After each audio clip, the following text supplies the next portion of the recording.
ان کا تذکرہ ہو رہا ہے۔ ان میں سے ایک عمل ہے حیا اور پاک دامنی۔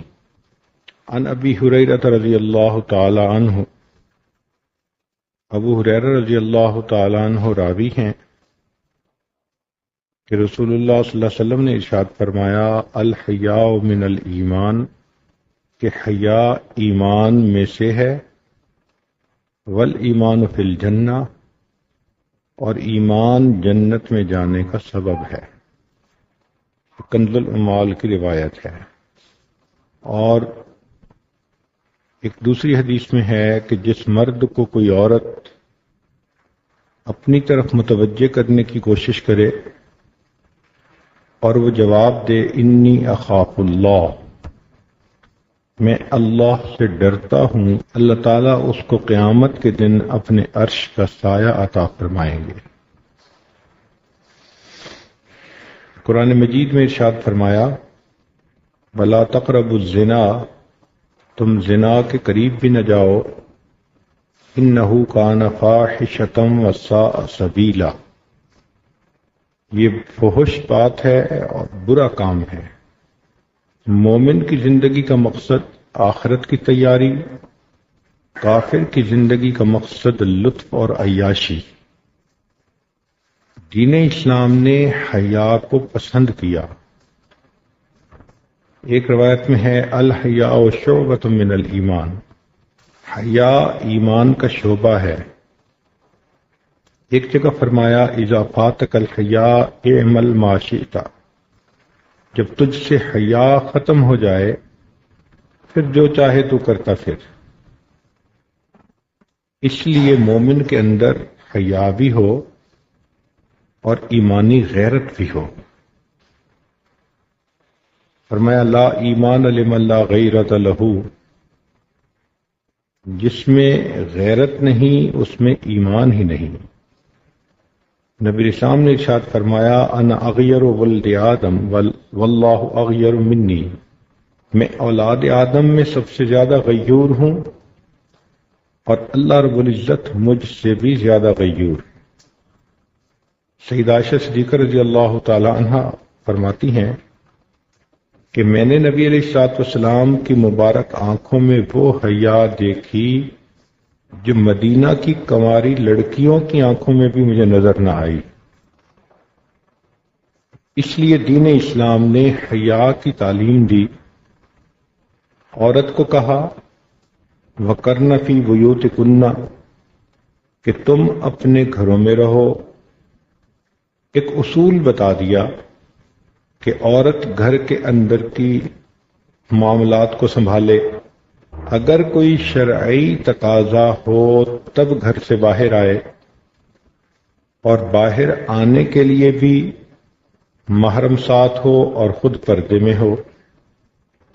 یہ بھی کہا کہ اگر کوئی مرد آپ سے کوئی چیز مانگے یا آپ کو کسی سے کوئی چیز لینی ہو فَاسْأَلُوهُنَّ مِن وَرَاءِ حجاب، پردے کے پیچھے سے آپ مانگیں۔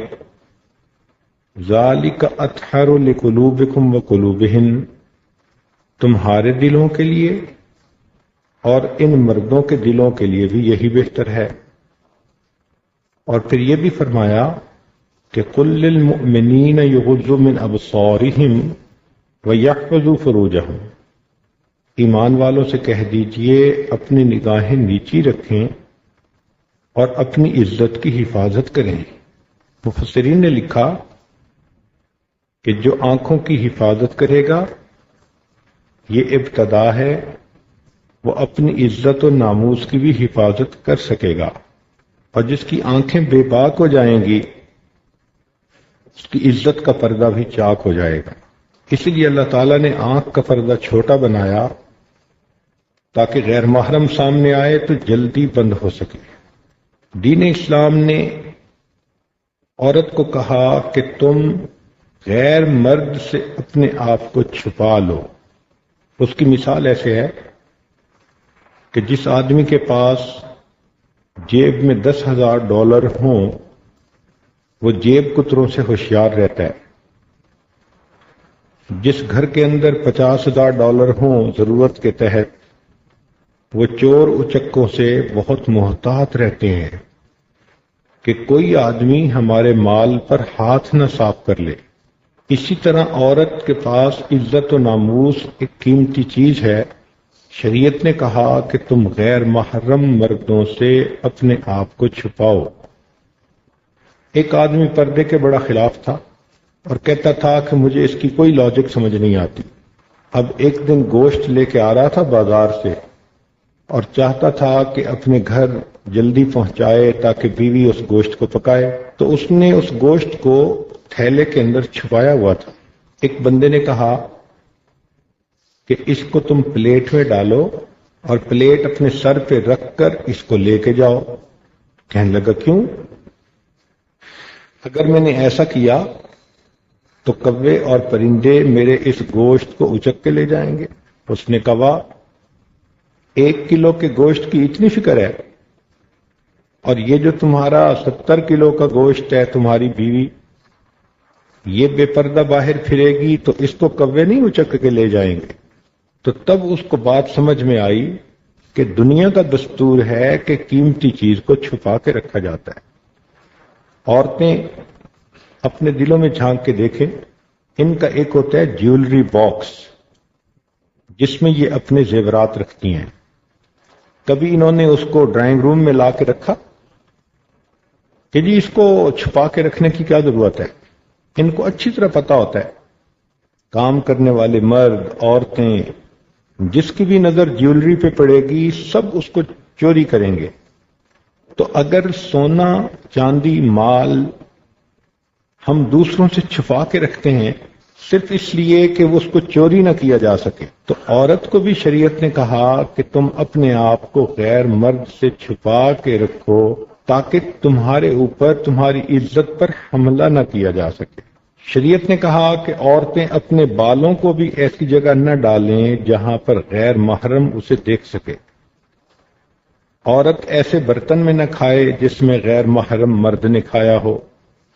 عورت کو اگر غیر محرم مرد سے بات کرنے کی ضرورت پیش آ جائے تو فرمایا فلا تخضعن بالقول، تم ان کے ساتھ ذرا سخت لہجے میں بات کرو تاکہ جس نے 3 باتیں کرنی ہیں وہ 3 کی جگہ 2 کرے، اور جس نے 2 کرنی ہے وہ 2 کی جگہ 1 کرے۔ کام کی بات کرے گا،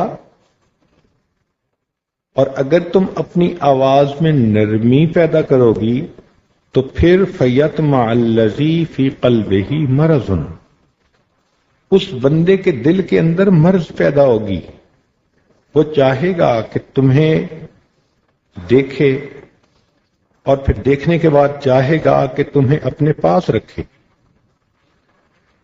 تمہاری عزت کے اوپر حملہ کرے۔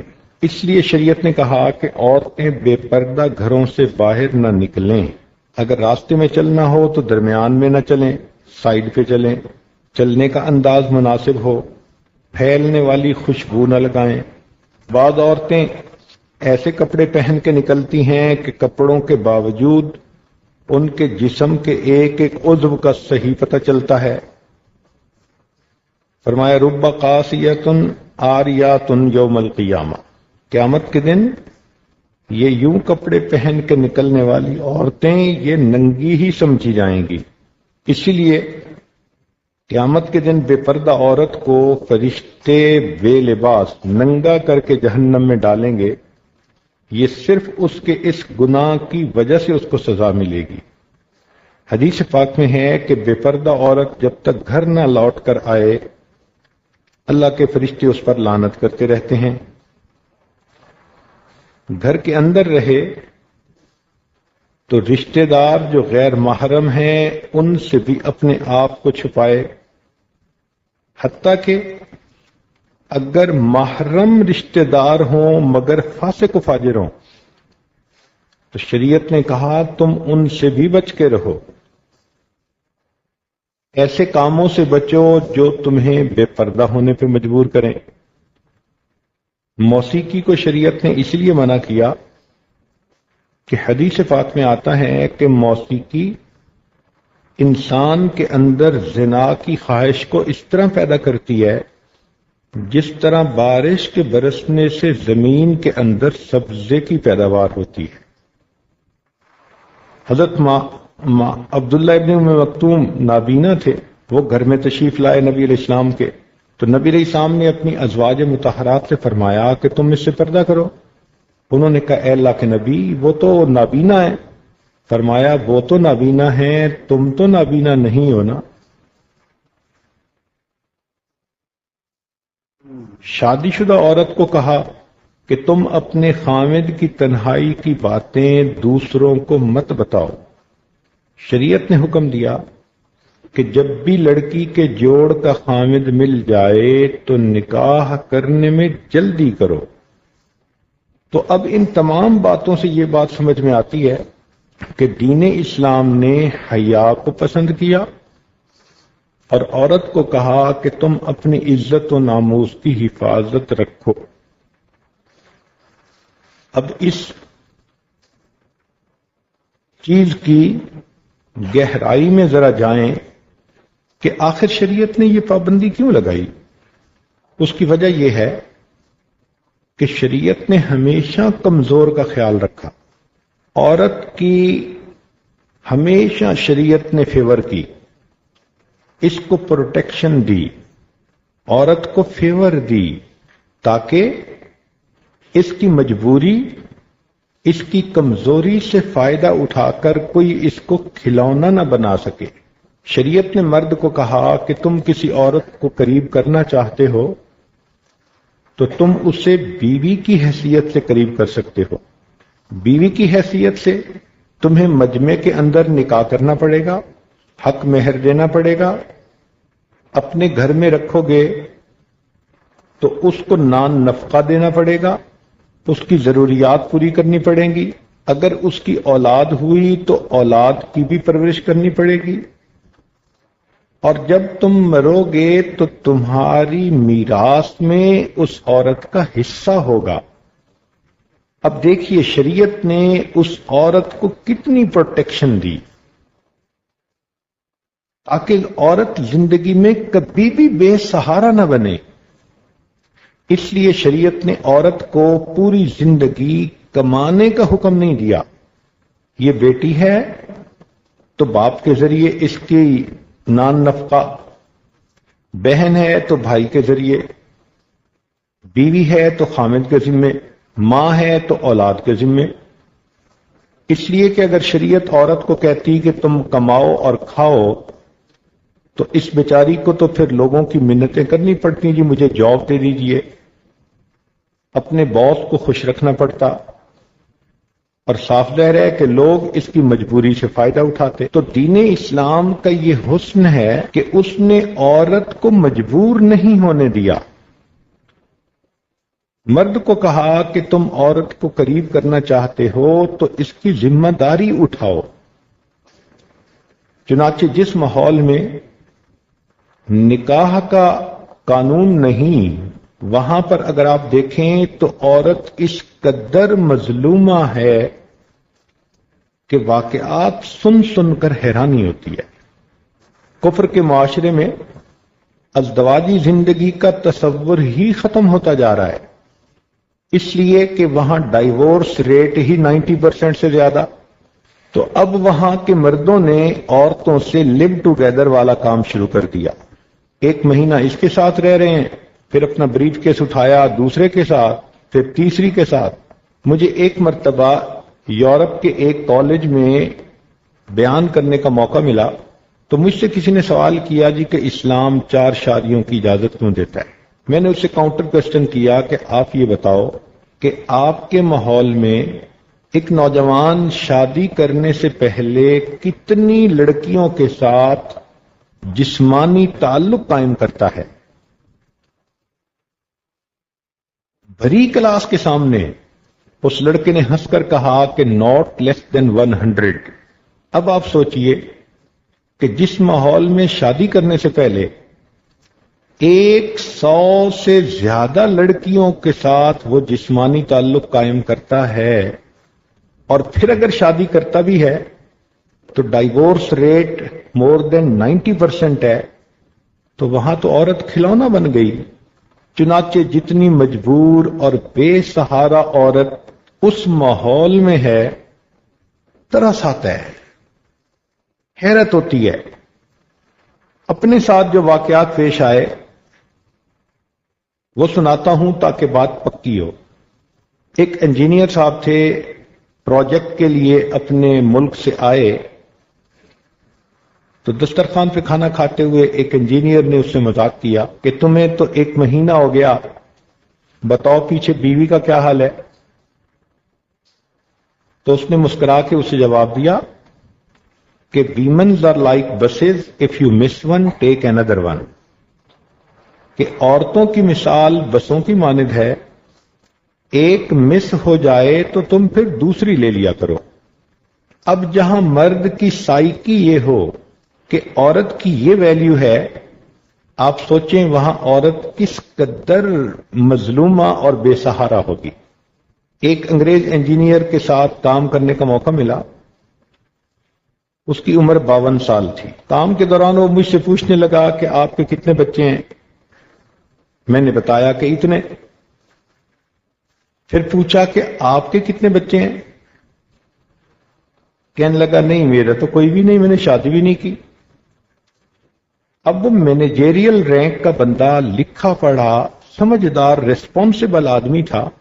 حیران ہو کے میں نے پوچھا کہ آپ نے شادی کیوں نہیں کی؟ اس نے آگے سے جواب دیا کہ if you can find milk in the market, you don't need to have a cow in your house.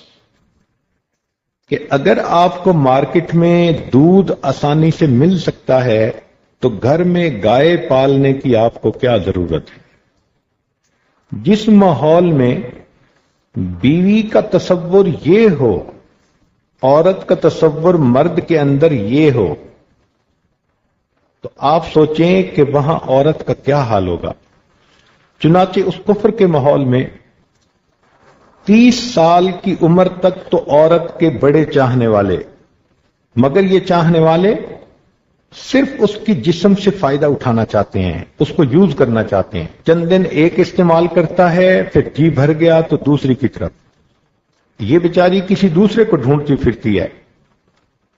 اسی لیے کفر کے ماحول میں ہر نوجوان لڑکی شام کو بن سنور کے ڈانسنگ ہال میں جاتی ہے اور وہاں ڈانس کرتی ہے، اور اس کے دوران کوئی مرد اس کے ساتھ ملتا ہے۔